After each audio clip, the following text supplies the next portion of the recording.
তোমরা শুনছো Saturday stories. Saturday stories মানে তোমার, আমার, আমাদের সকলের মনের আড্ডাঘর।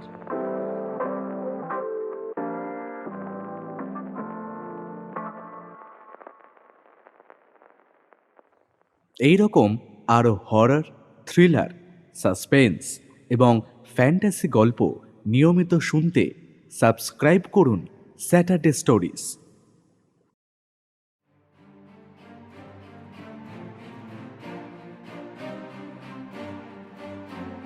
পাহাড় ঘেরা মিজোরামের বুকে লুকিয়ে রয়েছে এক রহস্যময় গুহা, ক্রেম মাউং লুইহই। স্থানীয় মানুষদের ভাষায় সেই গুহার নাম কেমাইলাহার গুহা। তাদের মধ্যেই এই গুহা নিয়ে প্রচলিত আছে এক অদ্ভুত মিথ। স্থানীয় লোকদের বিশ্বাস, ওই গুহার ভেতরে আছে এক অদ্ভুত জলাশয়। সেই জলাশয়ের তলায় নাকি রয়েছে সোনার মাটি। শুধু মাটি নয়, সেখানে নাকি জন্মেছে সোনার পাথরও। শুধুই কি মিথ, নাকি এর পেছনে লুকিয়ে রয়েছে কোনো ভয়ঙ্কর সত্য?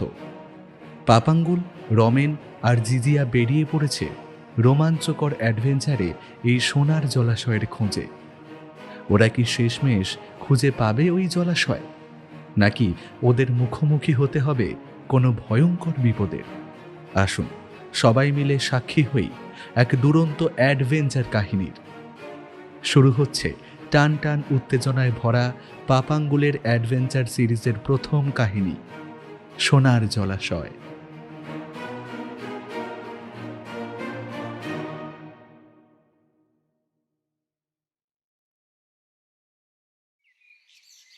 তোদের মতো বয়সে আমি প্রথমবার বাড়ি ছেড়ে বেরিয়ে পড়েছিলাম। কত জায়গায় না ঘুরেছি, পাহাড় বল কিংবা ঘন জঙ্গল, সব জায়গায় আমার ঘোরার অভিজ্ঞতা রয়েছে। তাছাড়া তোরা পৃথিবীর পর্দায় কিংবা বইয়ের পাতায় যে মরুভূমি দেখিস, সেই মরুভূমির বালিতে আমি হেঁটে এসেছি এ প্রান্ত থেকে ও প্রান্ত। তবে কথা বললে মিথ্যে কথা বলা হবে যে গোটা মরুভূমি পায়ে হেঁটে পার করেছি, মরুভূমি পার হয়েছি, উটের পিঠে চেপেছি। তাছাড়া সব জায়গায় কাউকে না পেলে পথ হারিয়ে ফেলতাম যে। তবে ওই বাড়িঘর আর আশেপাশের মধ্যেই সীমাবদ্ধ হয়ে থাকিস।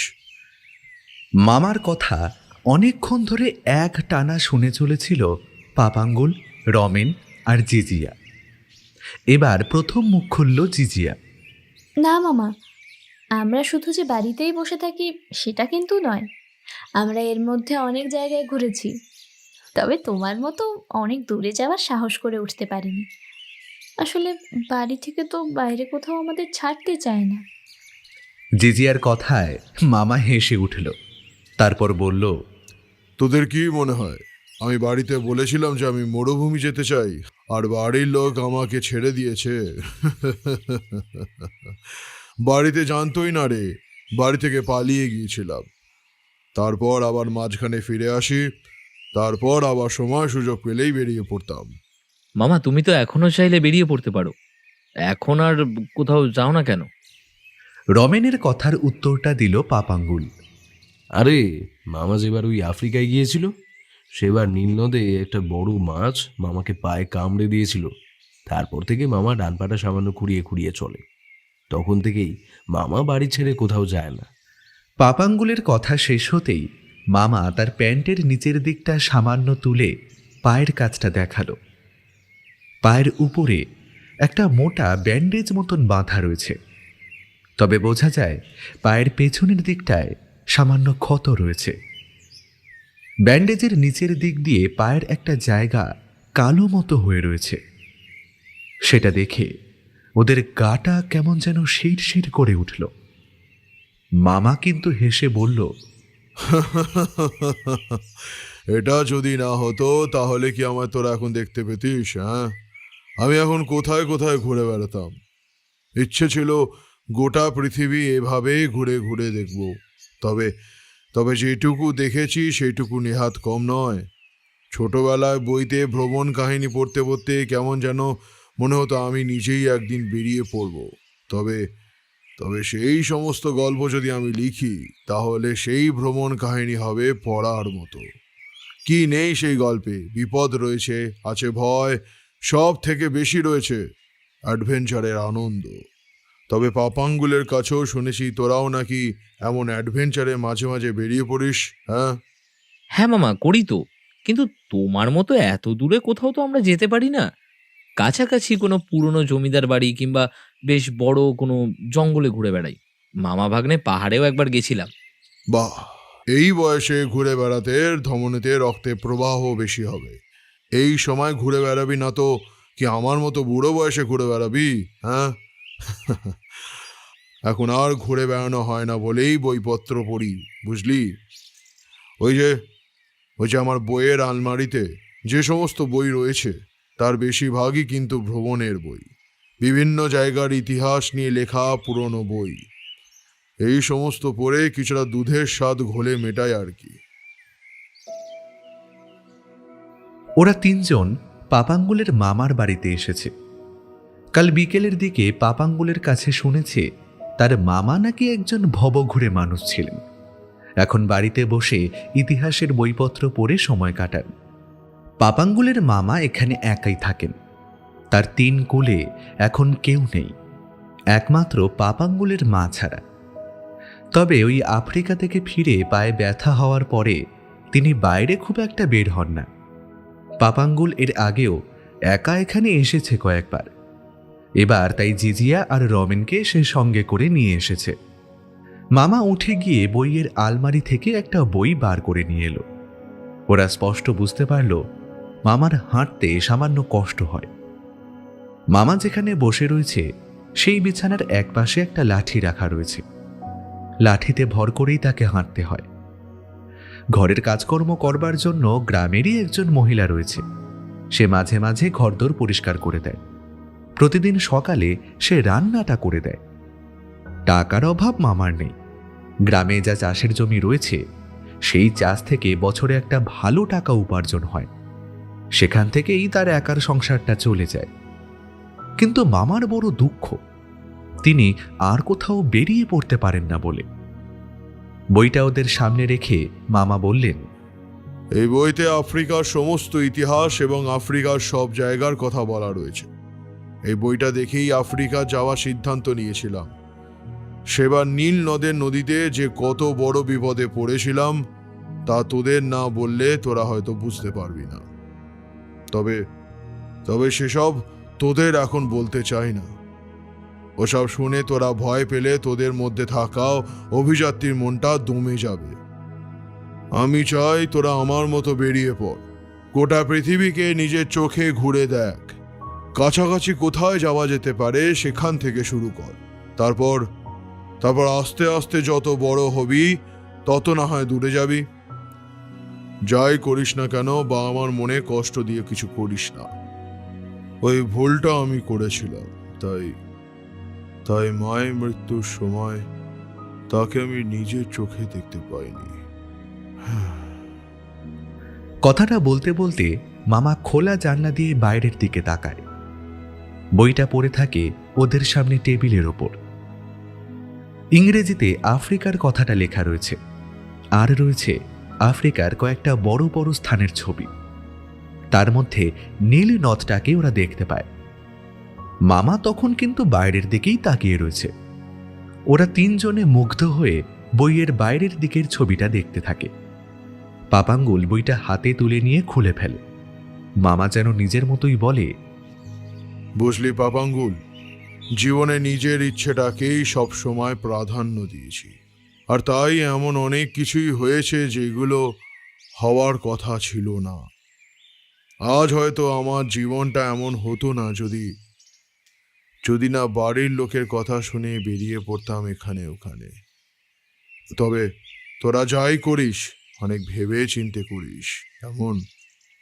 পাপাঙ্গুল বইটা নামিয়ে রাখল। তারপর বলল, মামা, আগেরবার যখন আমি এখানে এসেছিলাম তখন তুমি একটা পাহাড়ের কথা বলছিলে না? সেই পাহাড়ের মধ্যে কোথাও একটা লুকানো গুহা আছে বলেছিলে, সেই গল্পটা বলো না। পাপাঙ্গুলের কথায় মামা হেসে উঠল।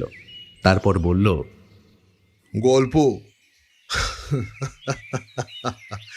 আরে সেসব গল্প কোথায়, ওগুলো হলো সত্যি ঘটনা, সত্যিকারের ইতিহাস। ইতিহাস যত পুরনো হয় ততই আস্তে আস্তে সেগুলো গল্প হয়ে যায়। এই যে তোরা ইতিহাসের কথা পড়িস, ব্যাবিলন সভ্যতা, হরপ্পা, মহেঞ্জোদারো সভ্যতা, কিংবা ওই যে নীল নদের কথাই বল না কেন, তার আগেও তো একটা ইতিহাস রয়েছে। সেই ইতিহাসটা এখন তোদের কাছে গল্প। মাটি খুঁড়ে প্রত্নতাত্ত্বিকরা যখন এইসব সভ্যতা ধ্বংসাবশেষ খুঁজে বার করেছে তখন তখন সেইগুলো তাদের কাছে পুরনো গল্প কিংবা পুরনো ইতিহাস হয়ে গেছে। অথচ ভেবে দেখ, একদিন সেই সব সভ্যতা যেন জীবন্ত ছিল। নীল নদের ধারে গড়ে উঠেছিল আরও এক সভ্যতা। তাদের জীবনযাত্রা কেমন ছিল, ঠিক কেমন ছিল তাদের দেখতে, এই যে আমরা এখন এই ঘরে বসে কথা বলছি, এমন সময় তারা কি করত, এইসব কথা ভাবতে ভাবতে গোটা শরীরে কেমন যেন শিরশির করে ওঠে। সারাক্ষণ মনে হয় এক্ষুনি যেন ছুটে চলে যাই সেখানে, যেখানে মাটির তলায় আজ থেকে কয়েক হাজার বছর আগে মানুষ বাস করত। সেই মানুষদের দেখার একটা প্রবল ইচ্ছা ছোটবেলা থেকেই আমার মনের মধ্যে ঘুরে ফিরে বেড়ায়, জানিস তো। তবে তোকে যে পাহাড়ের কথা বলেছিলাম সেটা এত দূর নয়, সেটা আমাদের এখানেই, ভারতবর্ষের মধ্যে। ভারতবর্ষের মধ্যে? ভারতবর্ষের মধ্যে কোথায় মামা? মেঘালয়ের নাম শুনেছিস? গাঢ় খাসি জয়ন্তিয়া পাহাড়ের কথা। ওই পাহাড়ের কাছে রয়েছে কেমাইরাহা গুহা। মেঘালয় রয়েছে মোট এমন 9টা গুহা। আরও একটা গুহা রয়েছে মিজোরামে। মিজোরামে যে পাহাড়ের কাছে গুহা রয়েছে সেই গুহার নাম ব্রিটিশরাই দিয়েছিল। সেই গুহার নাম হলো ক্রেম মাউমলুই। তবে স্থানীয় মানুষের ভাষায় সেই গুহার নাম হয়েছে কেমাইলাহা গুহা। সেই গুহা নিয়ে একটা গল্প কিন্তু প্রচলিত আছে। সেই গল্প সেখানকার স্থানীয় লোকেরাও জানে। তবে আমি সেই গল্পর কথা জানতে পেরেছি একটা বই পড়ে। আমি যখন আফ্রিকা থেকে এখানে ফিরে আসি, তারপর থেকে আমায় যেমন দেখতে পাচ্ছিস, এইভাবেই আমি মাঝে মাঝে শহরের দিকে চলে যাই। সেখানে ইতিহাস এবং ভ্রমণ কাহিনী বেশ কিছু দুষ্প্রাপ্য বইয়ের খোঁজ পেলে সেগুলো নিয়ে আসি। এখন আর শহরে যাওয়া হয় না। এই কাজে আমায় কয়েকজন সাহায্য করে। এক সময় আমি তাদের গল্প বলেছি, এমনকি তারাও আমার মতে একজন অভিযাত্রী বলতে পারিস। সেই কারণে তারা আমায় সাহায্য করে। তারা তেমন কোনো বইয়ের সন্ধান পেলে সেটা আমার কাছে এনে দেয়। তেমনি একটা বইয়ের সন্ধান পেয়েছিলাম সেই গুহায়। কেমাইলাহার গুহা নিয়ে সেখানকার স্থানীয় লোকদের মধ্যে একটা অদ্ভুত মিথ প্রচলিত আছে। মিথ কাকে বলে নিশ্চয়ই জানিস। ওই অঞ্চলে সেই মিথ অনুযায়ী ওই গুহার ভেতরে একটা অদ্ভুত জলাশয় আছে। সেই জলাশয়ের তলায় নাকি সোনার মাটি রয়েছে। শুধু মাটি নয়, সেখানে নাকি সোনার পাথর জন্মেছে। তবে অনেক মিথ শুধু মিথই হয়। আমার পায়ের অবস্থা এমন, আমি তাই সেখানে যাওয়ার কোনো সুযোগ জোগাড় করে উঠতে পারিনি। আমার চেনা কয়েকজনের মধ্যে 2-1 সেখানে গিয়েছিল, তবে সেই গুহার ভেতর ঢুকে পড়ার পর তারা সেখান থেকে এগিয়ে যাওয়ার কোনো রাস্তা নাকি খুঁজে পায়নি।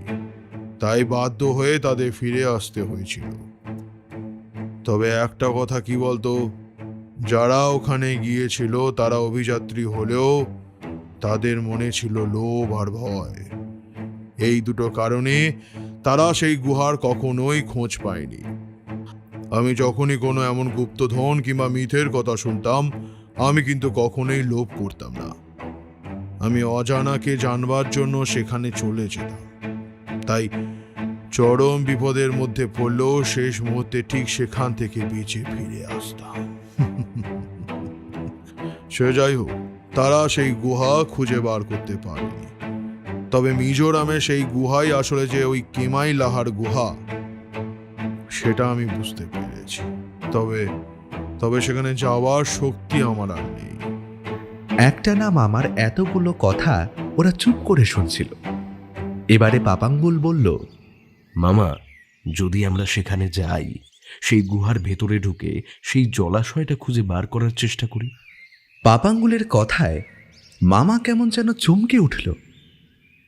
বয়স কতই বা হবে এই ছেলে মেয়েগুলোর, বড়জোর 19 কিংবা 20। যদিও এটাই হলো আসল অভিযাত্রীর বয়স। এই সময় থেকে রক্তে রক্তে অভিযানের নেশা ছড়িয়ে না গেলে কখনোই অভিযাত্রী হওয়া সম্ভব নয়। কিন্তু সেই কিমাই হলের গুহা নিয়ে যে আরও একটা গল্প প্রচলিত আছে, সেই গল্পটা যদি সত্যি হয়, না না, জেনে শুনে ছেলে মেয়েগুলোকে তেমন বিপদের মধ্যে ঠেলে দেওয়া যাবে না।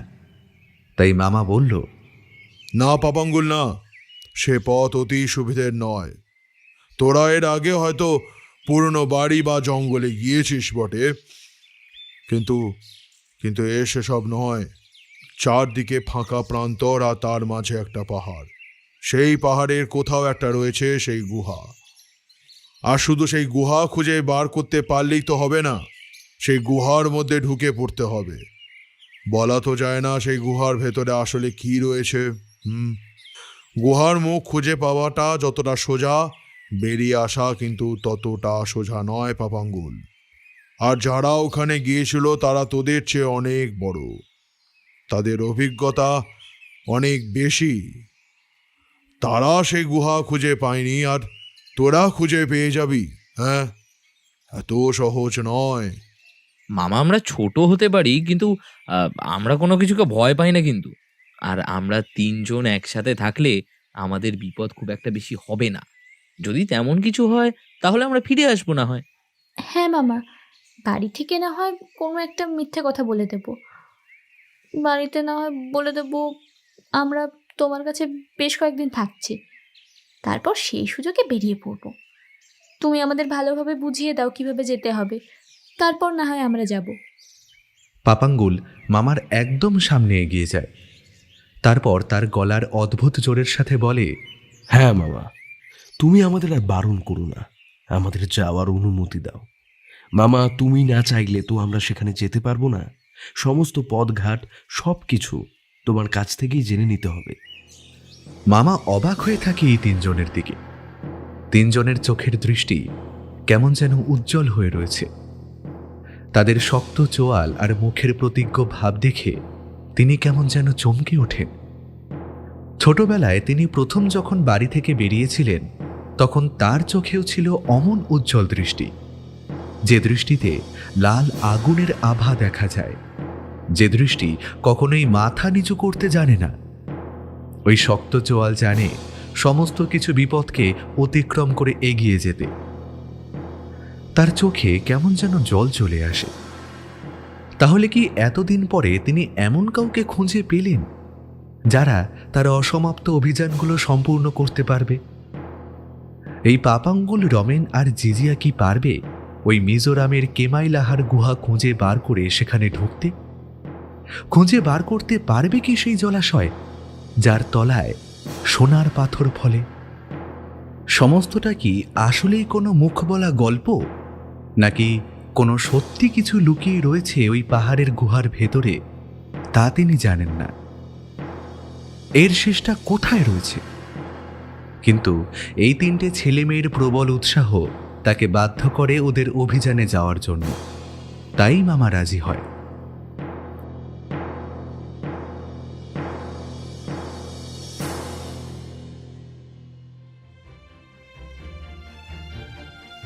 সমস্ত ব্যবস্থাটা কিন্তু মামা নিজেই করে দেয়। পাপাঙ্গুলের বাড়িতে কথা বলে জানিয়ে দেয় 15 দিন ওরা এখানেই থাকবে। আসলে মামা একটা নতুন অভিযানের গল্প লিখতে শুরু করেছে, সেটা লেখার কাজে ওরা তাকে সাহায্য করবে। মামার পায়ের অসুবিধার কথা তো সবাই জানত, তাই পাপাঙ্গুলের বাবা মা কোনো আপত্তি করে না। ধীরে ধীরে জিজিয়া এমনকি রমেনের বাড়ির সাথে কথা বলে তাদেরকেও রাজি করানো হয়। তাছাড়া ওদের পড়াশোনা নিয়ে এখন খুব একটা চাপ নেই। মাঝখানে যদি কোনো কারণে ছুটি থাকে তাতে অসুবিধে হবে না। তবে ওদের 3 জনের বাড়ির লোকের একটাই চিন্তা রইল, এই 3 জন বেশ ডানপিটে, কারোর কথা শোনে না। তাছাড়া ওদের সাহসের অভাব নেই, তাই মাঝে মাঝে অনেক বিপদেও ওরা পড়ে যায়। সেই যেবার ওদের পাড়াতে রাতের বেলা ডাকাত পড়ল, তখন তো দিনে রাতে ওদের 3 জনের উপস্থিত বুদ্ধি আর সাহসের জন্য গোটা ডাকাতের দলটাকে ধরা গিয়েছিল। তবে তারা তো অন্য কোথাও যাচ্ছে না, রয়েছে একটা গ্রামে পাপাঙ্গুলের মামার কাছে। তাই বাড়ির লোকেরা খুব বেশি চিন্তা করল না। মামা ওদের সমস্ত পথ বাতলে দিলেন, এমনকি একটা লোককেও জোগাড় করে দিলেন যে ওদের নিয়ে যাবে আসামের গৌহাটি পর্যন্ত। তবে ওরা কী কারণে যাচ্ছে সেটা ওই লোকটাকে বলা যাবে না। মামা লোকটাকে বলে দিল ওরা যাচ্ছে আসামে মামার চেনা একজনের সাথে দেখা করতে। তার কাছ থেকে কিছু দুষ্প্রাপ্য বই ওরা নিয়ে আসবে, তার সাথে কয়েকদিন ওখানে থাকবেও।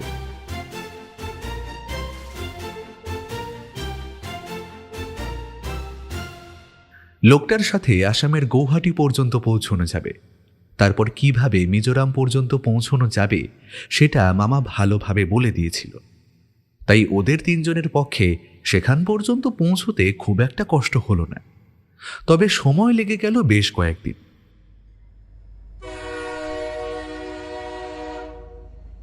ইচ্ছে করেই ওরা ট্রেনে এসেছিল, যাতে ট্রেনে রাতের বেলা চেপে দূরপাল্লা যাওয়ার একটা অনাবিল আনন্দ ওরা উপভোগ করতে পারে। সমস্যা দেখা দিল মিজোরাম পৌঁছানোর পরে। সেখানে তখন প্রবল বৃষ্টি, এমন বৃষ্টি যে বাইরে বেরোনোই মুশকিল। সেখানকার একটা স্থানীয় বাড়িতে বলে কয়ে ওরা এক রাতের জন্য আশ্রয় নিল। পরদিন সকালে আকাশের মেঘ কেটে যেতে ওরা তিনজন বেরিয়ে পড়ল। যে লোকটা ওদের গৌহাটি পর্যন্ত পৌঁছতে এসেছিল তার আসলে গৌহাটিতে একটা কাজ ছিল, সেখান থেকেই ওরা লোকটার সঙ্গ ছেড়ে দিয়েছে। ওদের তিনজনের পিঠেই মস্ত বড় ব্যাগ, তার মধ্যে জামা কাপড় ছাড়াও আরো অনেক কিছু রয়েছে, যেগুলো মামা বলে দিয়েছেন কিছু কিছু জিনিস তারা সঙ্গে করে নিয়ে নিয়েছে। গোটা দুপুর হেঁটে মামার দেওয়া পথের নির্দেশ এবং ম্যাপ মতো ওরা গিয়ে পৌঁছল মিজোরাম পাহাড়ের কোলে একটা ছোট্ট গ্রামে।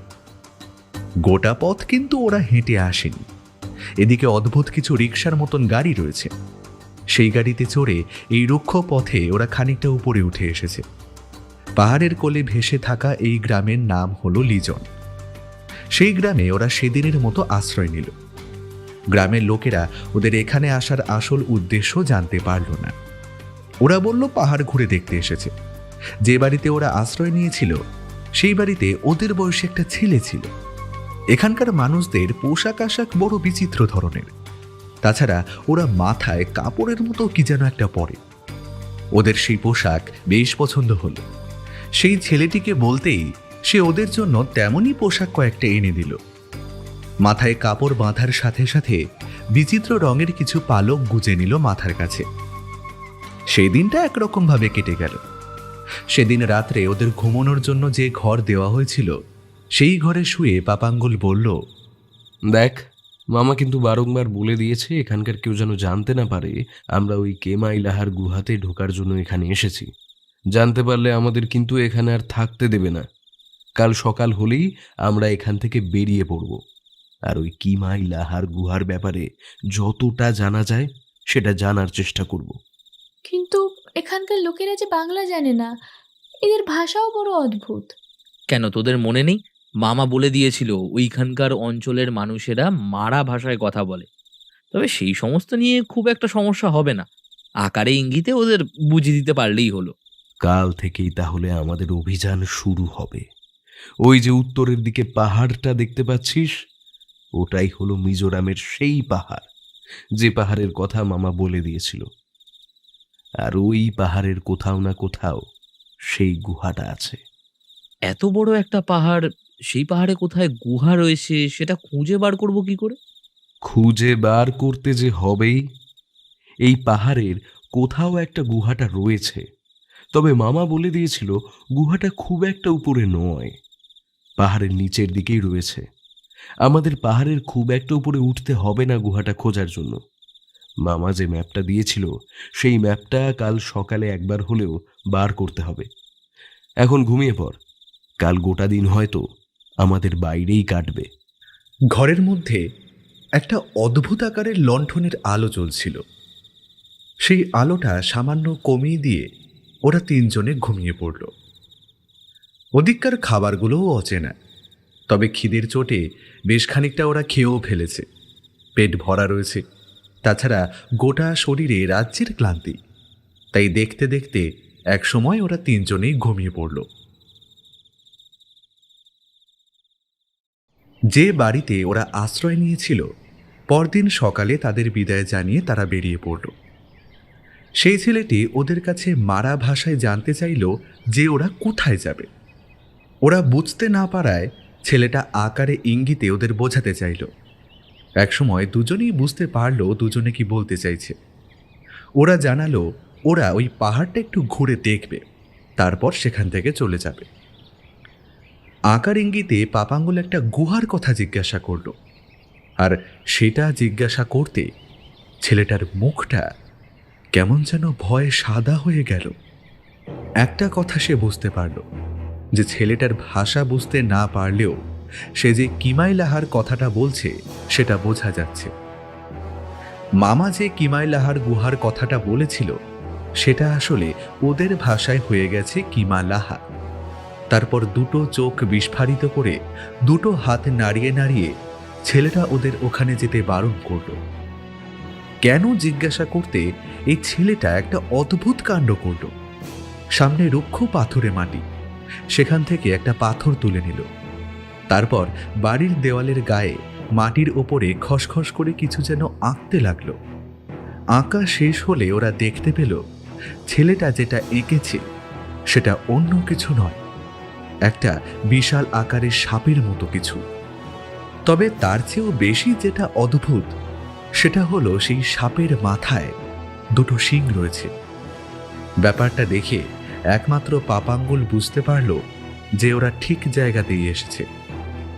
যে গুহার কথা মামা বলেছে সেই গুহার কথাই ছেলেটা বলছে। কয়েকটা কথা সে জানে যেগুলো রমেন কিংবা জিজিয়া জানে না। ওদের ভয় হতে লাগলো, যদি ছেলেটা গ্রামের লোকেদের বলে দেয় তাহলে তো ওদের আর কেউ ওইদিকে যেতে দেবে না। তাই ওরা কোনো রকমে ছেলেটাকে বুঝিয়ে দিল যে ওরা ওই গুহায় যাবে না। ওই গুহার কথা ওরা শুনেছিল, তাই ওটা জিজ্ঞাসা করছে। ওরা পাহাড়ে ঘুরে আজকে সন্ধ্যের মধ্যেই আবার এখানে ফিরে আসবে। এই কথাই কিন্তু ছেলেটা আশ্বস্ত হল। তারপর ওরা তিনজন মিলে বেরিয়ে পড়ল সেই পাহাড়ের উদ্দেশ্যে। গ্রাম থেকে পাহাড়টা যত কাছে বলে মনে হয়েছিল ততটা কিন্তু কাছে নয়। এমন শূন্য ফাঁকা প্রান্তরে ঢালু জায়গায় দূরত্ব সহজে বোঝা যায় না। সকালবেলা হাঁটতে শুরু করে ওরা দুপুরের দিকে এসে পৌঁছল। পাহাড়টা থেকে খানিকটাই দূরে, কিন্তু আর হাঁটা যাচ্ছে না। তাই পথের এক পাশে ওরা পিঠের ব্যাগগুলো খুলে রেখে বিশ্রাম নিতে লাগলো। একসময় জিজিয়া বলল, ছেলেটা যে ছবিটা এঁকেছিল সেটা কিন্তু বড় অদ্ভুত। যেন মনে হলো একটা বড় সাপের ছবি এঁকেছে, তবে তার মাথায় যেন দুটো শিং। এমন কিছু হতে পারে নাকি? ছেলেটা কি বলতে চাইলো বলো তো? ওই গুহার মধ্যে কি এমন আছে? আমারও সেটাই মনে হলো। ওই ছেলেটা গুহার কথা শুনে হঠাৎ করে এমন ভয় পেল কেন? পাপাঙ্গুল চুপ করে ব্যাগে হেলান দিয়ে শুয়েছিল। এবার শান্ত গলায় শুয়ে থেকেই বলল, মামা বলে দিয়েছিল ওই গুহার মধ্যে কিছু একটা আছে। গ্রামের লোকেরা সেটাকেই ভয় পায়, আর সেই কারণেই গ্রামের কেউ ওই গুহার মধ্যে যাওয়ার সাহস কখনো করে না। বাইরে থেকে কেউই গুহার মধ্যে ঢুকতে চাইলে তাকেও সেখানে ঢুকতে দেয় না, কারণ ওরা বিশ্বাস করে ওই গুহার ভেতর যে আছে সে চায় না বাইরের কেউ ওখানে ঢুকুক। তাই ওরা অমন কিছু একটা বলে বোধহয় আমাদের ভয় দেখাতে চাইছিল। ওসব নিয়ে বেশি ভাবিস না, এই একটু বিশ্রাম কর, তারপর আবার বেরিয়ে পড়ব। আকাশে রোদ রয়েছে। রোদের তীব্র তাপ ওদের গায়ে এসে লাগছে। তবে কোথা থেকে যেন একটা ঠান্ডা বাতাস বয়ে আসছে মাঝে মাঝে। শুয়ে থাকতে থাকতে ওদের চোখ লেগে এসেছিল। যখন চোখ খুলল তখন সূর্য হেলে পড়েছে পশ্চিমের দিকে, আর ওরা হেঁটে চলেছে উত্তরের পথে। ঘুম ভাঙতেই ওরা আর দেরি করল না। তাড়াতাড়ি পিঠের ব্যাগ তুলে নিয়ে ওরা হাঁটতে শুরু করল। সন্ধে নামার আগেই ওই পাহাড়ের কাছে গিয়ে পৌঁছতে হবে। রাতের অন্ধকারে ওই পাহাড়ে ওঠা একদম ঠিক হবে না, কিন্তু বিধিবাম। এখান থেকে যত দূরে পাহাড় বলে ওরা মনে করেছিল, পাহাড়টা তার থেকেও বেশি দূরে ছিল। একদম সূর্য যখন পশ্চিম আকাশে হেলে পড়েছে, লাল আলোয় চারপাশটা ভরে গেছে, ঠিক তখনই ওরা এসে পৌঁছলো একদম পাহাড়ের সামনে। দূর থেকে পাহাড়টাকে যত বড় মনে হচ্ছিল, পাহাড়টা তার চেয়েও অনেক বড়। সত্যিই তো, এই পাহাড়ের সেই একটা গুহা খুঁজে পাওয়া কি সহজ হবে? তাছাড়া মামা তো বলে দিয়েছিল এই পাহাড়ে এমন অনেক গুহা আছে। সেই গুহাগুলোর মধ্য থেকে ওই একটা গুহা খুঁজে বার করা খুব একটা সহজ কাজ হবে না। কিন্তু সেই দিন অন্ধকার নেমে আসবে একটু পরেই। এখন আর তেমন কিছুই করা যাবে না। তাই পাপাঙ্গুল বলল, আর এগিয়ে কাজ নেই, একটা কাজ করি, এই পাহাড়ের নিচের দিকেই কোথাও একটা রাতের মতন থাকার ব্যবস্থা করি।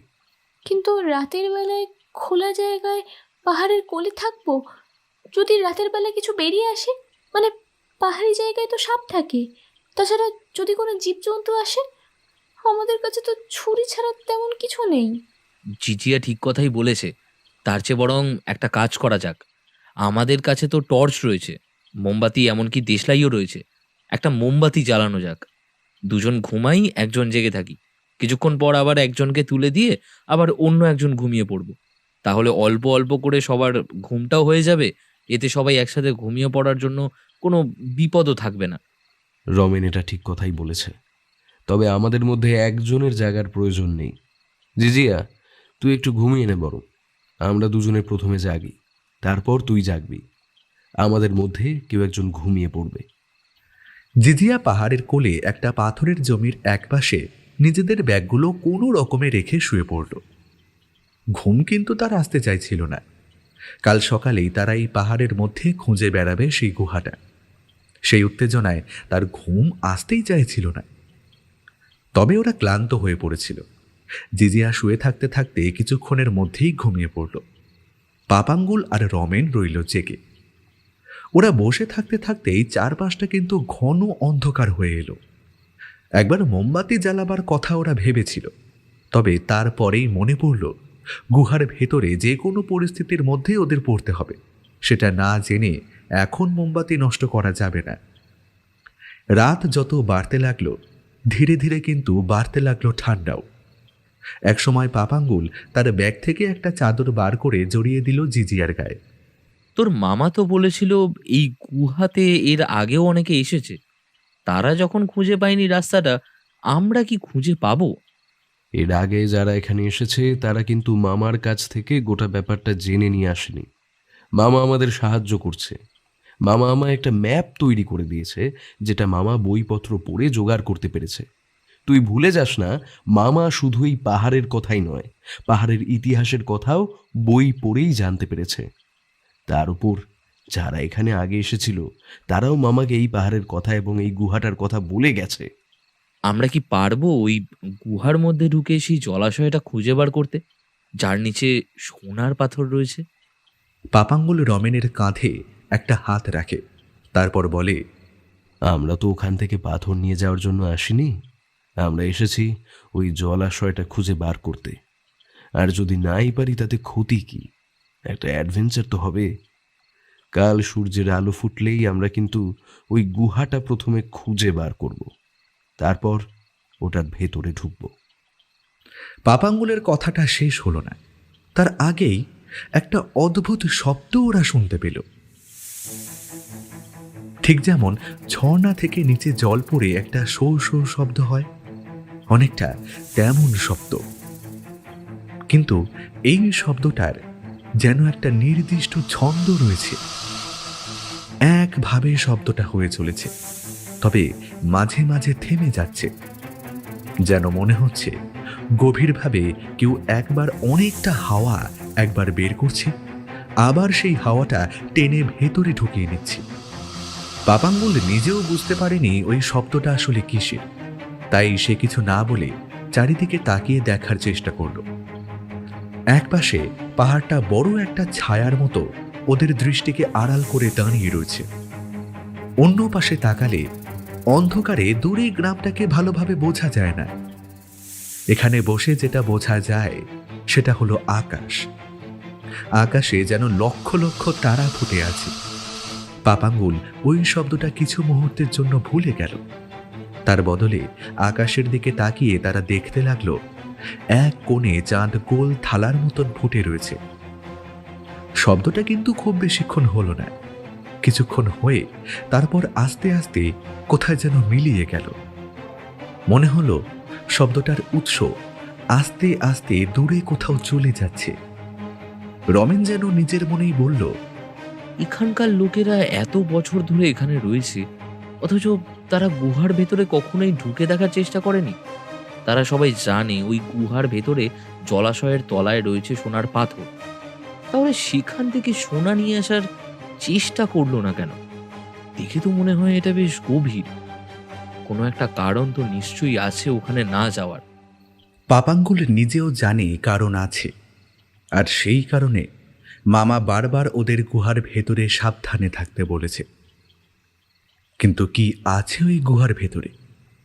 আর একটু আগে যে শব্দটা শুনতে পেল, সেটা কিসের শব্দ? দেওয়ালের গায়ে ওই ছেলেটা পাথর দিয়ে যে সিংহওয়ালা সাপের ছবি এঁকেছিল, এটা কি তার?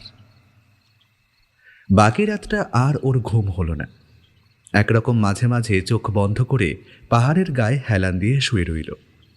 পাহাড়ের আশেপাশে কিন্তু সবুজ ঘাস জন্মে রয়েছে। পাথরের মাটিতে যে সবুজ গাছ কিংবা ঘাস দেখা যায়, সেগুলো সমতলের মতো নয়, অনেকটা আলাদা। তবে সেগুলো যে কি ঘাস, সেটা চেনার মতন জ্ঞান ওদের এখনো নেই। সূর্যের আলো যখন পূর্ব আকাশ লাল করে উঠতে শুরু করলো, তখন ওরা জিজিয়ার ঘুম ভাঙিয়ে দিল। ঘুম ভেঙে উঠে জিজিয়া বলল, সকাল হয়ে গেছে যে, তোরা ঘুমাসনি? রাতের বেলা গোটা আকাশের তারা আর চাঁদ দেখতে এত সুন্দর লাগছিল না যে ওসব দেখতে দেখতে কখন যে রাত শেষ হয়ে গেল বুঝতেই পারিনি। এখন আর অপেক্ষা করে লাভ নেই, চল আমরা বেরিয়ে পড়ি। গুহাটা খুঁজে বার করতে হবে আবার। মামা ওই গুহাটার ব্যাপারে একটা ধারণা পাপাঙ্গুলকে দিয়েছিল। পাহাড়ের পশ্চিম কোণ বেয়ে উঠতে হবে উপরের দিকে। বেশ খানিকটা উঠে আসার পরে পাহাড় সামান্য সমতল হয়েছে। তারপরে আবার শুরু হয়েছে খাড়াই পাহাড়। ওই সমতল জায়গাটা ধরে আরও পশ্চিম দিকে এগিয়ে গেলে পাহাড়টা সামান্য বাঁক নিয়ে একটা ছোট্ট খাঁজ মতো তৈরি করেছে। সেই খাঁজের ওপারে আছে একটা গুহা। তবে তার আশেপাশে আরও কয়েকটা গুহা রয়েছে। সেই গুহাগুলো বাইরে থেকেই দেখা যায়, তবে ওই গুহাটা খাঁজের আড়ালে থাকে, তাই চট করে ওই গুহাটাকে দেখা যায় না। এর আগে যারা এখানে এসেছিল তাদের মধ্যে কয়েকজন ওই গুহা পর্যন্ত পৌঁছেছিল, তবে ভেতরে ঢোকার পরে আর তারা কোনো রাস্তা খুঁজে পায়নি। প্রায় দুপুর পর্যন্ত পাহাড়ে উঠে গুহা খুঁজতে খুঁজতে ওরা অনেকগুলো গুহাই খুঁজে পেল। তার মধ্যে কয়েকটার মুখ পাথর দিয়ে বন্ধ করা, আর কয়েকটা গুহা এতটাই বড় যে গুহার বাইরে দাঁড়িয়ে দেখা যায় গুহার ভেতরে খুব গভীর পর্যন্ত তেমন কিছু নেই। ওরা একটা সমতল জায়গায় কোনো রকমে দাঁড়িয়ে গুহা খুঁজে চলেছে। এমন সময় জিজিয়া বলে উঠল, পাপাঙ্গুল, ওটা কি? জিজিয়ার কথায় ওরা দুজনে মিলে পেছনের দিকে তাকাতেই দেখতে পেল একটা সাপ, একটা কালো রঙের সাপ। খুব দ্রুত গতিতে যেন ওদের দিকেই তেড়ে আসছে। সাপটাকে দেখে ভয়ে ওদের সবার হাত পা যেন ঠান্ডা হয়ে গেল। সাপটাকে দেখেই বোঝা যাচ্ছে সে ওদের গন্ধ পেয়েছে। সাপ আসলে গন্ধ পায় না, চোখেও ভালোভাবে দেখতে পায় না। সাপ শব্দ শুনে এগিয়ে আসে। ওদের হাঁটা চলা এবং কথা বলার শব্দই বোধহয় সাপটা বুঝতে পেরেছিল। ওরা কি করবে তা বুঝতে পারছিল না। সামনের দিকে দৌড়তে গেলে পাহাড় ঢালু হয়ে নেমে গেছে। পেছনের দিকের পথটা দিয়ে ওরা অনেক কষ্ট করে এইমাত্র হেঁটে এসেছে। সেই দিক দিয়ে দৌড়ানো অসম্ভব। একমাত্র ওদের সামনে রয়েছে একটা গুহা মুখ। আর সময় নষ্ট না করে ওরা তিনজন তাড়াতাড়ি সেই গুহা মুখের মধ্যে ঢুকতেই বুঝতে পারল ওই গুহার ভেতরটা কেমন যেন অন্ধকার। বাইরের সূর্যের আলো গুহার মুখের কাছ পর্যন্ত এসেছে সবে। রুদ্ধশ্বাসে একরকম নিঃশ্বাস বন্ধ করে কোনো রকম শব্দ না করে গুহার দেওয়ালের একপাশে ওরা সেঁটে রইল। সাপটা যেন বুঝতে পেরেছিল ওরা গুহার ভেতরে ঢুকেছে। তাও সাপটাও সূর্যের আলোতে যতক্ষণ দেখা গেল ততক্ষণে এসে ঢুকলো সেই গুহার ভেতরে। আর তারপরেই আর তাকে দেখা গেল না। ভয়ে আতঙ্কে ওদের গোটা শরীর যেন পাথরের মতন হয়ে গেল। সাপটা যদি আবার ওদের দিকে ফিরে আসে। ততক্ষণে রমেন একটা কাজ করেছে। তাড়াতাড়ি সামনের দিকে একটা ছোট্ট লাফ দিয়ে বেরিয়ে পড়েছে গুহার মুখের দিকে। তাকে দেখতে পেয়ে পাপাঙ্গুল আর জিজিয়া সামনের দিকে এগিয়ে গেল। পাপাঙ্গুল ছিল সবার পেছনে। তার মনে হলো ঠিক তার পায়ের আঙুলের উপর দিয়ে ঠান্ডা কি যেন একটা সরসর করে এগিয়ে গেল। পাপাঙ্গুল ভয়ে একটা পা তুলে নিতে পায়ের ওপর এসে পড়া সেই জিনিসটা যেন ছিটকে চলে গেল একদিকে। ওরা তিনজন তাড়াতাড়ি বাইরে বেরিয়ে এসে সেই গুহার মুখের উপরের দিকটায় উঠতে যেতেই পাপাঙ্গুলের চোখ পড়ল নিচের দিকে। ওরা সকাল থেকে প্রায় দুপুর পর্যন্ত পাহাড়ে চড়তে চড়তে অনেকটা উপরে উঠে এসেছিল। তাই যে গুহার মুখটা ওরা খুঁজছিল সেটা রয়ে গেছে অনেকটা নিচে। উপর থেকে নিচের দিকে তাকিয়ে পাপাঙ্গুল বুঝতে পারল সেই গুহা মুখটার এতক্ষণ কেন দেখা যায়নি। দুটো বড় বড় পাথর বাইরের দিকে এমনভাবে বেরিয়ে রয়েছে যে ওই গুহার মুখটা নিচের দিক থেকে কিংবা যে কোনো দিক থেকে আড়াল হয়ে যায়। একমাত্র উপরের দিকে এলে তারপরেই ওই গুহার মুখটা খুঁজে পাওয়া যায়। এই কারণেই বোধহয় মামা বলেছিল এই গুহার মুখটা খুঁজে পাওয়া অত সোজা নয়। সেটা দেখতে পেয়ে পাপাঙ্গুল চিৎকার করে বলে উঠল, রমেন, ওই দেখ সেই গুহাটা। ওরা দুজনে নিচের দিকে তাকিয়ে কিন্তু কিছুই দেখতে পেল না। পাপাঙ্গুল তাড়াতাড়ি পাহাড়ের এক পাশ ধরে নিচের দিকে নামতে গিয়ে হঠাৎ একটা কাণ্ড ঘটে গেল। তাড়াতাড়িতে নামতে গিয়ে পাপাঙ্গুলের পা গেল পিছলে। সে দুটো ডিগবাজি খেয়ে হরকাতে হরকাতে সে পাহাড়ের ঢাল দিয়ে নামতে লাগলো নিচের দিকে। ঘটনার আকস্মিকতায় জিজিয়া আর রমেন দুজনেই কেমন যেন ভয় পেয়ে গেল। ওরা আস্তে আস্তে পাহাড়ের খাঁজ ধরে নিচের দিকে নামতে শুরু করেছে আর চিৎকার করে বলছে, পাপাঙ্গুল, পাপাঙ্গুল, যে কোনো কিছু একটা হাত দিয়ে শক্ত করে ধর। পাপাঙ্গুল কিন্তু বুঝতে পারছিল সেটাই উচিত, কিন্তু সে কিছুই করতে পারছিল না। এই পাহাড়ের কাছে তেমন কোনো খাঁজ নেই যেটা ধরে সে নিজের শরীরের পতনকে আটকাতে পারবে।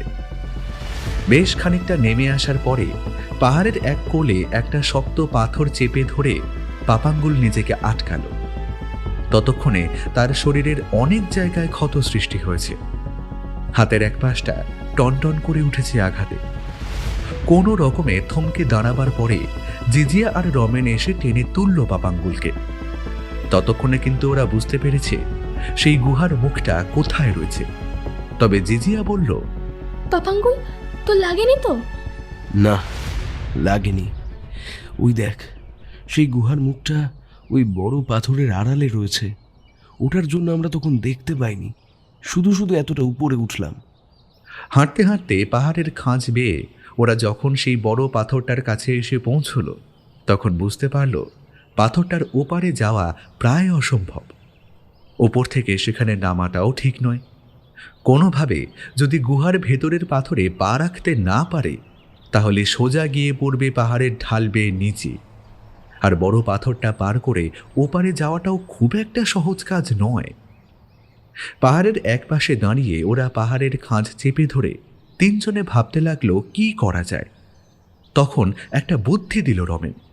একটা কাজ করা যাক পাপাঙ্গুল, আমাদের ব্যাগে যে দড়ি রয়েছে একটা দড়ি বার কর, আর সেই দড়ি দিয়ে আমরা তিনজনের কোমরে শক্ত করে বেঁধে রাখি।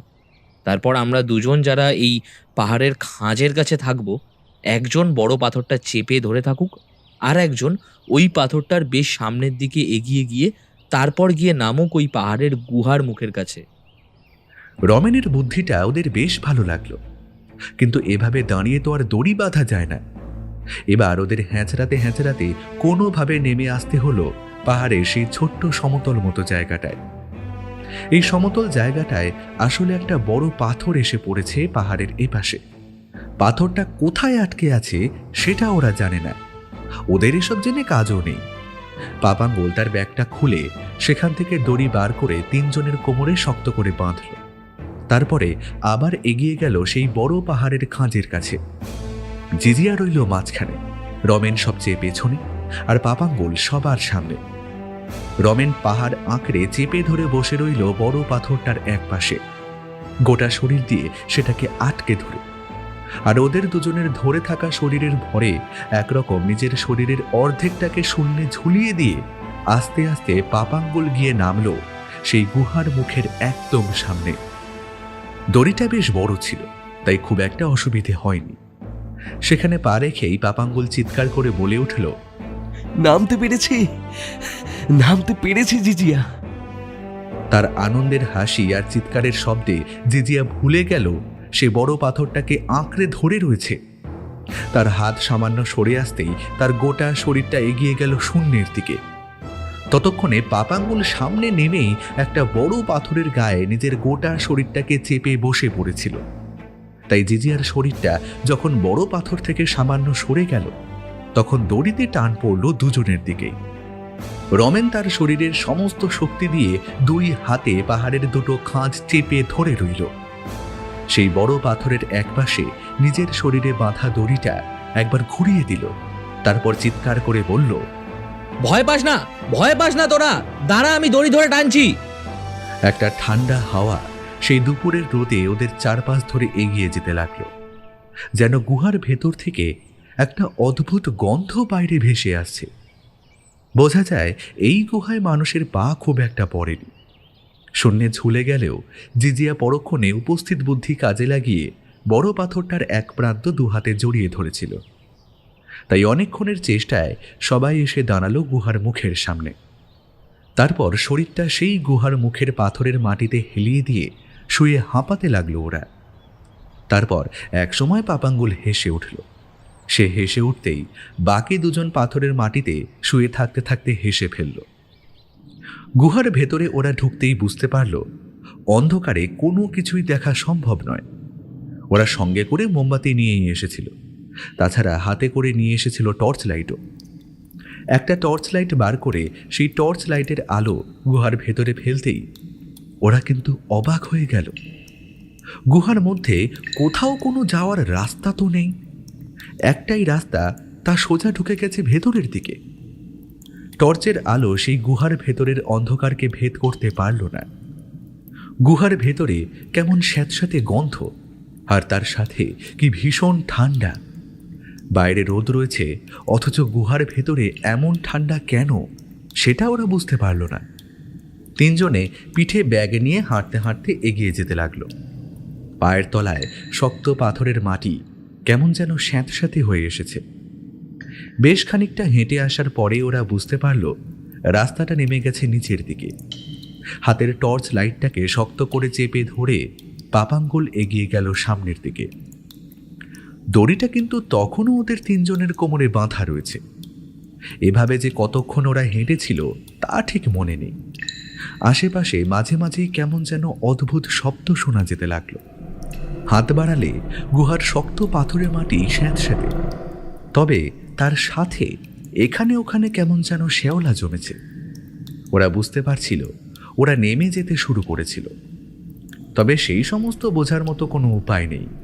আসার সময় একটা ঘড়ি সঙ্গে করে আনলে ভালো হতো।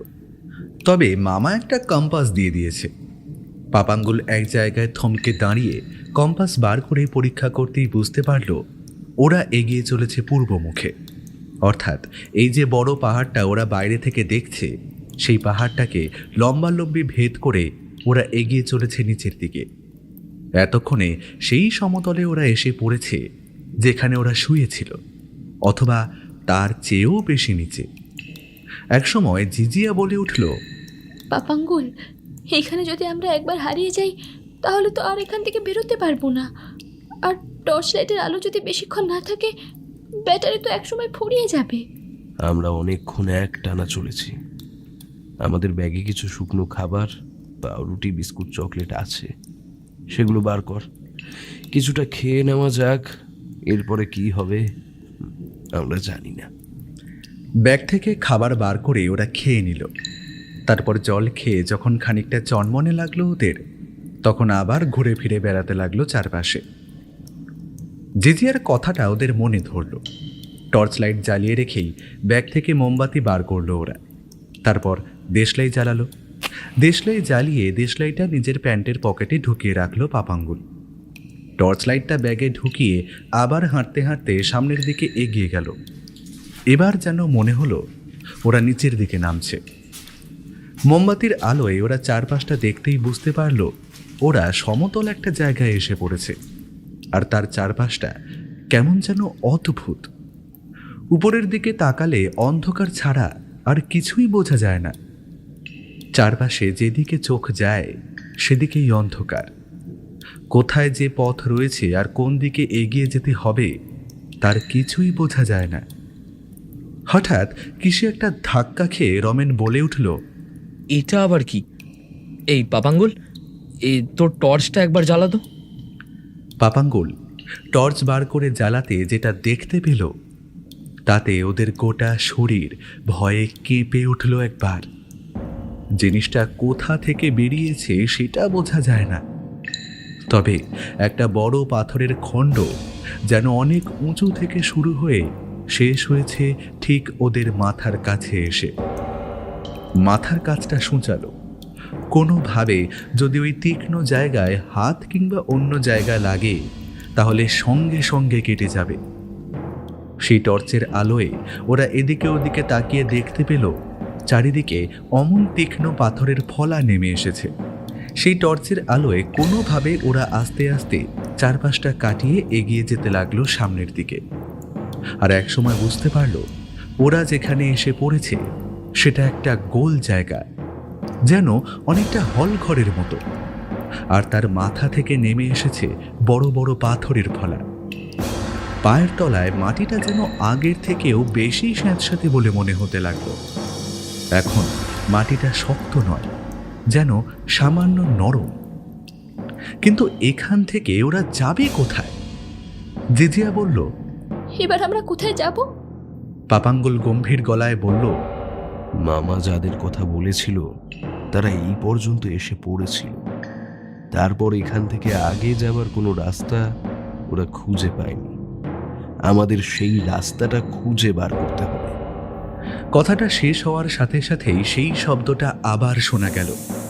সেই যে পাহাড় থেকে ঝর্ণার নিচে পড়ার সময় যেমন শো শো শব্দ হয়, তেমন একটা ছন্দে সেই শব্দটা শুনতে পেল ওরা। আর মনে হলো ওদের পায়ের তলায় মাটিটা সামান্য কেঁপে উঠল। পাপাঙ্গুল ভালো করে পায়ের দিকে টর্চের আলো ফেলল, আর তারপর পায়ের দিকে তাকিয়ে একটা হাত সামনের দিকে তুলে ধরে এগোতে লাগলো সামনের দিকে। এভাবে এগিয়ে চলার একটাই কারণ, যদি কোনো পাথরের ফলা বেরিয়ে থাকে তাহলে তাতে যেন ধাক্কা না খায়। বেশ কিছুক্ষণ ধরে সেখানে ঘুরতে ঘুরতে ওরা কিন্তু কোনো পথ দেখতে পেল না। ততক্ষণে বাকি দুজনেও টর্চ বার করেছে। সেই টর্চ নিয়ে গোল জায়গাটায় ওরা বারবার ঘুরে আসতে লাগলো। টর্চে আলো না থাকলে ওরা এখান থেকে বাইরে বেরোবার পথটাও যে দেখতে পাবে না সেটা স্পষ্ট বোঝা যাচ্ছে। উপরে উঠতে গেলে এবার উঠতে হবে পাহাড়ে ওঠার মতো হামাগুড়ি দিয়ে। বেশ অনেকক্ষণ ধরে খুঁজতে খুঁজতে একসময় রমেন বলল, চারপাশে তো কোনো রাস্তা নেই, কিন্তু একটা ব্যাপার দেখ, উপরের দিকে, ওই যে উপরের দিকে একটা কালো মতো কি রয়েছে না? দেখে তো মনে হচ্ছে একটা ছিদ্র। ওখান থেকে কি কোথাও যাওয়া যাবে? এখান থেকে বাইরে যাবার একটাই রাস্তা রয়েছে, তবে এখানে আর কোনো রাস্তা নেই। তার মানে এখান থেকে আগে যেতে হলে ওই ছিদ্রটা দিয়েই আমাদের সামনের দিকে এগিয়ে যেতে হবে। কিন্তু সমস্যা হলো ওখান পর্যন্ত যাব কি করে?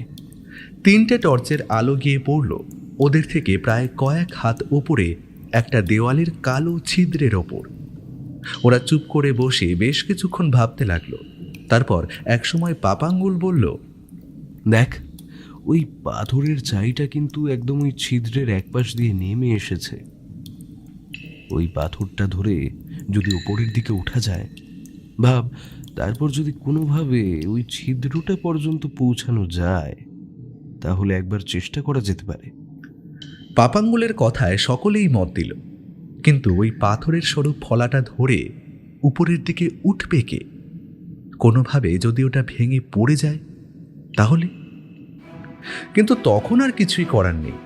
পাপাঙ্গুল দড়িটা কাঁধে জড়িয়ে নিয়ে এসেই পাথরের ফলাটা ধরে উপরের দিকে উঠতে লাগলো। আর উঠতে যেতেই বুঝতে পারলো পাথরের ফলাটা কেমন যেন মসৃণ। এটা ধরে বেশি দূর ওঠা সম্ভব নয়, কিন্তু এতটা এসে ওরা তো আর ফিরে যেতে পারে না। তাই একটা বুদ্ধি বার করল সে। পাথরের ফলাটা ধরে যতটা উঠতে পেরেছিল ততটা ওঠার পরে আবার নিচে নেমে গেল।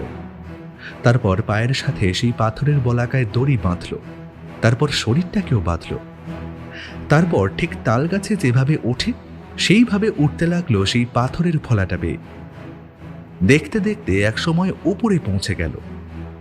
আর পৌঁছে যেতেই আরও একটা সুবিধে হলো তার। পাথরের ফলাটার খানিকটা উপরের দিকে একটা ছোট্ট মতো খাঁজ রয়েছে। সেই খাঁজের ভেতরে হাত ঢোকানো যায়।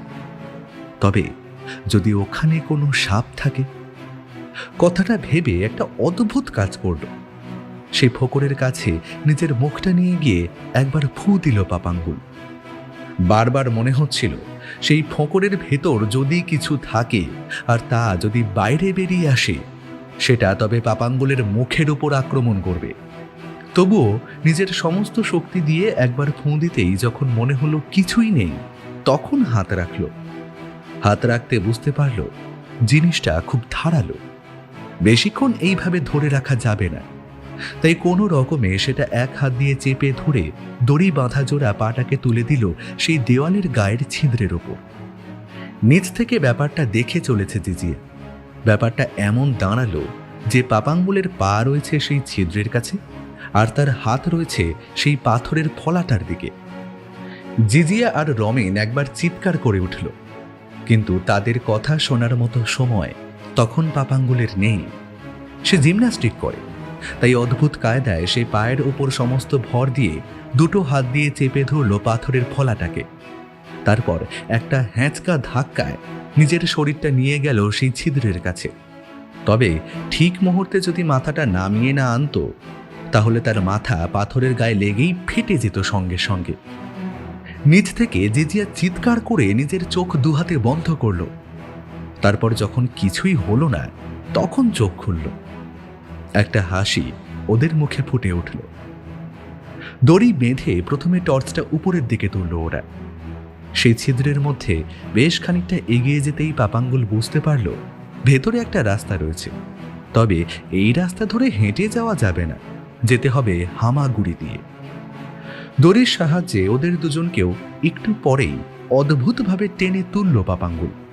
তারপর তিনজন মিলে টর্চের আলোয় হামাগুড়ি দিয়ে সামনের দিকে এগিয়ে যেতে লাগলো।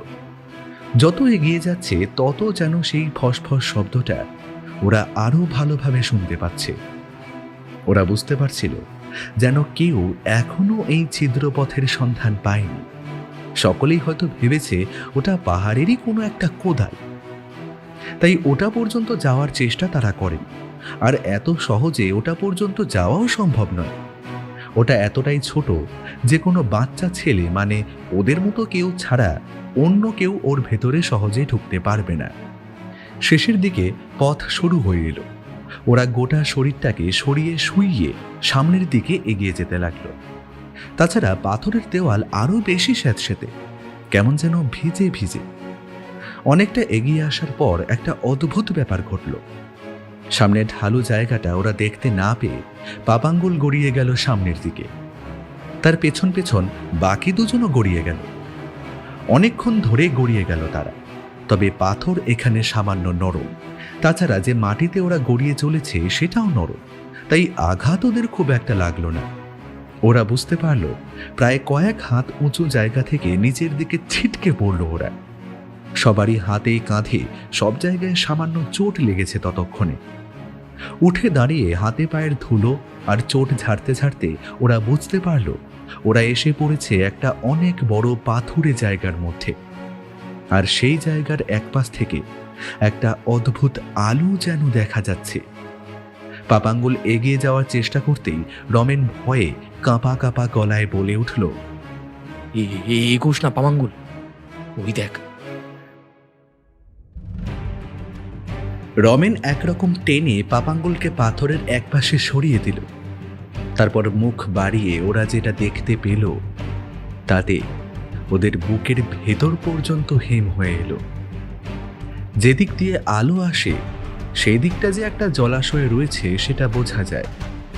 তবে সেই জলাশয়ের পাশেই ঘুরে বেড়াচ্ছে যেন সাক্ষাৎ মৃত্যু। এত বড় সাপ ওরা আগে জীবনে কখনো দেখেনি। এমন সাপ সিনেমার পর্দায় দেখেছে মাত্র। তবে তার চেয়েও ভয়ঙ্কর ছিল আরও একটা ব্যাপার।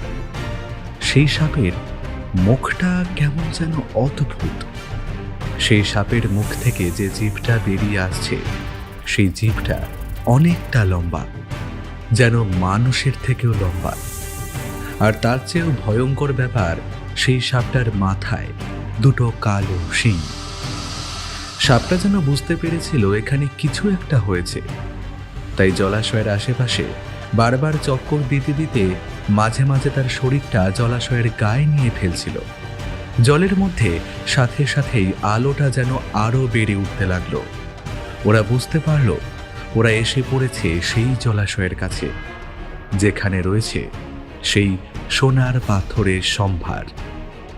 কিন্তু জলাশয় পর্যন্ত যাবে কি করে? জলাশয়ের আশেপাশে আরো একটা গভীর খাদের মতন রয়েছে, যেন মনে হচ্ছে সেই খাদটা চারপাশ থেকে ওই জলাশয়টাকে ঘিরে রেখেছে। কোনো রকমে বুকে হেঁটে পাথরের আড়াল থেকে বেরিয়ে পাপাঙ্গুল খাদের কাছে আসছিল, যেটা দেখতে পেয়ে আরো ভয় পেয়ে গেল ওরা। খাদের ভেতরে যে দৃশ্যটা ওরা দেখতে পেল সেটা আরো ভয়ানক। খাদের ভেতরে যেন কিলবিল করছে অজস্র সাপ, আর তার মধ্যে যেন সাদা সাদা গোল গোল কি যেন রয়েছে। তাড়াতাড়ি বুকে হেঁটে পাথরের খাঁজের কাছে এসে লুকিয়ে পড়ল পাপাঙ্গুল। তারপরে বলল, ওই ছেলেটা তাহলে মিথ্যে কথা বলেনি। মামা আমায় এমন কিছু একটা বলেছিল যে এখানে এমন একটা কিছু আছে যেটার কোনো ধারণা কেউ করতে পারবে না। ভয়ে ততক্ষণে জিজিয়া আর রমেনের গোটা শরীর যেন ঠান্ডা হয়ে এসেছে। জিজিয়া কাঁপা কাঁপা গলায় বলল, কিন্তু কিন্তু এবার কি হবে পাপাঙ্গুল? আমাদের যদি ওই সাপটা দেখতে পায় তাহলে? ওটা সাপ নয় জিজিয়া, ওটা সাপ নয়। ওটা সাপের মতো দেখতে হলেও ওটা সাপ নয়। অনেকদিন আগে আমি একটা বইতে এমনই কোনো একটা জন্তুর কথা পড়েছিলাম। আজ থেকে অনেক অনেক বছর আগে, যখন পৃথিবীর বুকে মানুষ থাকতো না, তখন এমন সব প্রাণী পৃথিবীতে থাকতো। অনেকে মনে করে সব প্রাণীরা এখনো পৃথিবীর বুকে আছে, তবে মানুষের জন্য তারা মানুষের লোকালয় থেকে অনেক অনেক দূরে কোথাও থাকে, যেখানে মানুষের পা পড়েনি এখন। আমার মনে হয় এখানে প্রবেশ করার কোনো রাস্তাই ছিল না। ওই সাপটাই পাথরের গা বেয়ে ছোট কোনো ফাটল দিয়ে ঢুকে পড়তো, ওই যেখানে আমরা এসে দাঁড়িয়েছিলাম সেইখানে। আর সেই কারণে পাথরের গায়ের ওই ছিদ্রটা তৈরি হয়েছে। আমার মনে হয় ওই সাপটা মাঝে মাঝে ওই পথে ওখানে গিয়ে পৌঁছয় যেখানে আমরা দাঁড়িয়েছিলাম সেদিন। দেখিসনি চারপাশে পাথরের গায়ে কেমন অদ্ভুত সব চিহ্ন, আর নিচের মাটিতে কেমন একটা লম্বা ঘষ্টানোর মতো চিহ্ন। এই সাপটা ওখানে যায়, তার জন্য এমন চিহ্ন হয়েছে। তবে ওটা সাধারণ কোনো সাপ নয়। আমাদের এখানে থাকাটা উচিত নয় পাপাঙ্গুল, আমাদের এখানে থাকাটা উচিত নয়। পাপাঙ্গুল বুঝতে পারছিল, কিন্তু এতটা কাছে এসে ওই জলাশয়ের সোনার পাথর না দেখে সেখান থেকে যেতে চাইল না সে। তাই কড়া গলায় বলল, তোদের যদি যেতে হয় তাহলে তোরা ফিরে যা। আমি ওই জলাশয়ের সোনার পাথর না দেখে কোথাও যাব না। পাগলের মতো কথা বলিস না। তুই বুঝতে পারছিস না ওই সাপটার কাছে গেলে কি হবে সেটা তুই বুঝতে পারছিস না। পাপাঙ্গুল অদ্ভুতভাবে হাসল, তারপর বলল, তুই শুধু ওটার কথা বলছিস? ওই সামনে খাজের মধ্যে যে ওরকম অনেক ছোট ছোট হাজার হাজার সাপ রয়েছে, সেগুলোর কথা বলছিস না? একবার গিয়ে দেখ। পাপাঙ্গুলের কথায় কৌতূহলী হয়ে রমেন বুকে হেঁটে সেখানে গেল। আর তারপর গোটা দৃশ্যটা দেখে সে কেমন যেন ভয় পেয়ে গেল। পাপাঙ্গুল ততক্ষণে দেখতে পেয়েছে একটা ব্যাপার। সাপটা গোটা জলাশয়টাকে চারপাশ থেকে গোল করে ঘিরে রাখলেও ওই খাদের একপাশে পাহাড়ের একটা ছোট্ট খাঁজ অদ্ভুতভাবে হেলে পড়েছে ওই জলাশয়ের এক পাশের দিকে। অন্তত সেখানে গিয়ে দাঁড়ালে জলাশয়টা ভালোভাবে দেখা যায়। তাই সে আর দেরি করল না, ওদের দুজনকে তুলে নিয়ে কোনো রকমে ওই অদ্ভুত সাপটার চোখের আড়াল করে হেঁটে যেতে লাগলো সেই দিকেই। প্রায় 2 ঘন্টা লেগে গেল ওই সামান্য পথ পেরোতে। কারণ সাপটা যখন ঘুরতে ঘুরতে ও পাশে যায় তখন ওরা থমকে যায়, আবার যখন এই পাশে এসে জলাশয়ের দিকে তাকিয়ে থাকে তখন ওরা হেঁটে যায়। এভাবে চলতে চলতে ছোট্ট সংকীর্ণ পাহাড়ের গা বেয়ে কোনো রকমে ওরা উঠে গিয়ে দাঁড়ালো। সেখানে উঠতে একটা অদ্ভুত ব্যাপার ওরা দেখতে পেল। পাহাড়ের খাঁজের সমতল জায়গাটায় অদ্ভুতভাবে বসে রয়েছে একটা নরকঙ্কাল। নরকঙ্কালটার ডান হাতে কি যেন একটা ধরা রয়েছে, আর বাঁ হাতটা নিচের দিকে। নরকঙ্কালটা যে কতদিন ধরে ওখানে বসে রয়েছে তা বোঝা সম্ভব নয়। সেটা দেখে জিজিয়া ভয় পেয়ে গেল। একটা চিৎকার করে উঠতে যাবে তখন রমেন তার মুখটা চেপে ধরল।